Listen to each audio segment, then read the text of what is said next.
por sua revelação. Veja Hebreus 1:1, que lá diz assim: havendo Deus outrora falado muitas vezes e de muitas maneiras aos pais pelos profetas, a nós nos falou nesses últimos dias pelo Filho, a quem constituiu o herdeiro de tudo, por quem fez o mundo. Então Deus instituiu profetas para falar a respeito do futuro. Ele enviou homens para falar, mas dentro desses homens surgiram então aqueles que Deus não enviou e começaram então a falar mentiras, inventar coisas que Deus não mandou falar, né? E dentre esses falsos profetas surgiram então aqueles que consultam astros, tarôs, cartas, baralhos, né? E adivinhos, feiticeiros. E o que Deus disse para o povo de Israel?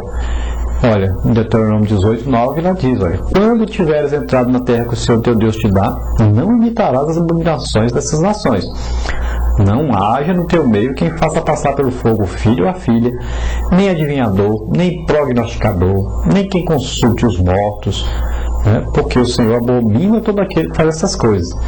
É por causa dessas abominações que o Senhor teu Deus expulsa essas nações de diante de ti.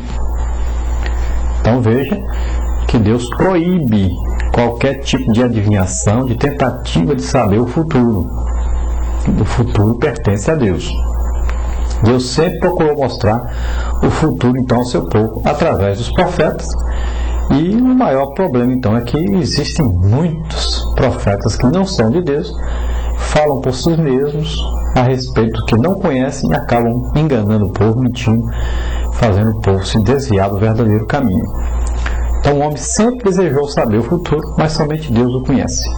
O que nós temos que saber é que a Bíblia ensina que o importante realmente é o presente. Por que isso? Pois o passado já passou. Não tem como viver outra vez, não tem como consertar o que já foi feito errado. Então nós temos que viver o presente da melhor maneira possível. E o futuro? O futuro não aconteceu ainda. O futuro pertence a Deus. Nós não sabemos o que vai acontecer. Devemos entregar na mão de Deus o nosso futuro. Então vivamos esse presente da melhor maneira possível. Veja Eclesiastes 9:10, que diz: tudo o que te vier à mão para fazer, faze-o conforme as tuas forças, pois na sepultura, para onde vais, não há obra, nem projetos, nem conhecimento, nem sabedoria alguma. Então tudo que vier à mão fazer, faz correto, faz bem feito. Aproveite o tempo que você tem agora, presente, faça bem feito.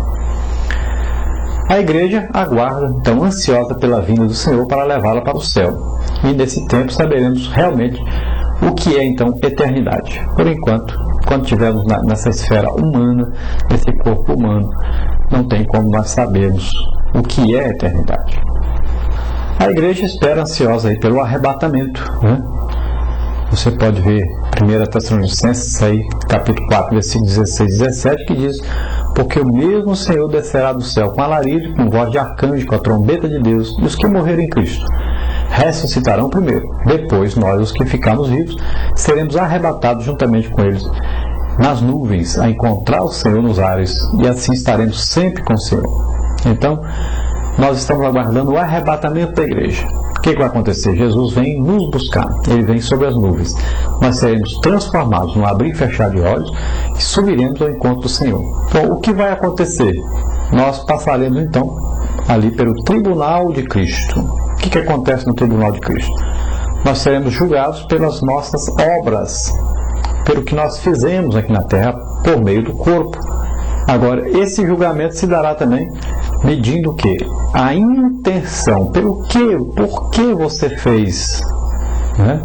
Tanto a sua intenção, como também a sua união ao corpo de Cristo, a igreja, bem como a quantidade de obras que foram feitas. Essas três coisas estarão ali em julgamento, no tribunal de Cristo. Mas ali não é para condenação de ninguém. Ali é para galardoamento, ou seja, para premiação. Ninguém vai ali perder a salvação porque não fez alguma coisa. É evidente que será uma grande vergonha para as pessoas que nunca fizeram nada para Deus. Receberam a salvação, muitas vezes receberam até um dom do Espírito Santo, né, a capacitação de Deus, e não fizeram nada para o bem do reino de Deus na terra, não produziram nada, nunca ganharam alma, nunca desejaram fazer nada para Deus. Então é importante que se corresponda ao amor que Deus tem demonstrado para conosco. Depois então do arrebatamento da igreja, haverá então as bodas do Cordeiro. Isso acontecerá tanto no tribunal de Cristo, né, no céu, como as bodas do Cordeiro também.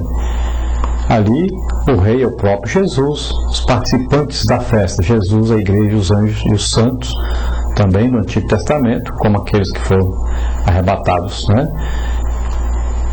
Tanto os que já morreram salvos, como aqueles que agora foram arrebatados na vinda de Jesus. A festa nupcial, aí, os benefícios e as delícias do reino messiânico. O traje exigido aí são vestes santas de pureza e justiça de Deus. E que ocasião? Após o arrebatamento e o tribunal de Cristo.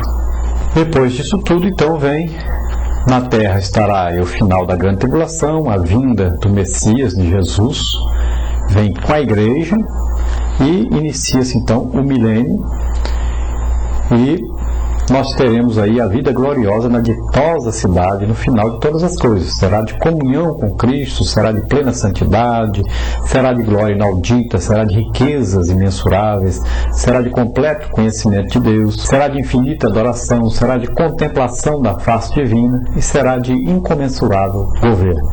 Então nós temos várias promessas de Deus, e com essas promessas tão grandes reservadas àqueles que esperam em Deus e no seu Filho Jesus Cristo, Pedro nos conclama: estais sempre preparados para responder com mansidão e temor a qualquer que vos pedir a razão da esperança que há em vós.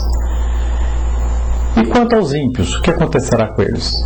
Você leia, por exemplo, Apocalipse 20, versículo 12 até o versículo 15, que diz: e vi os mortos, grandes e pequenos, que estavam diante de Deus, e abriram-se os livros. E abriu-se outro livro, que é o da vida, e os mortos foram julgados pelas coisas que estavam escritas nos livros, segundo as suas obras. E deu o mar os mortos que nele havia, e a morte e o inferno deram os mortos que neles havia. E foram julgados cada um segundo as suas obras. E a morte e o inferno foram lançados no lago de fogo. Esta é a segunda morte. E aquele que não foi achado escrito no livro da vida foi lançado no lago de fogo. Então, Apocalipse, você leia e você veja que quem não aceitou Jesus como Senhor e Salvador durante a sua vida na terra, o seu nome não está escrito no livro da vida, e infelizmente será lançado no lago de fogo e enxofre, junto com Satanás, o falso profeta, a besta, né?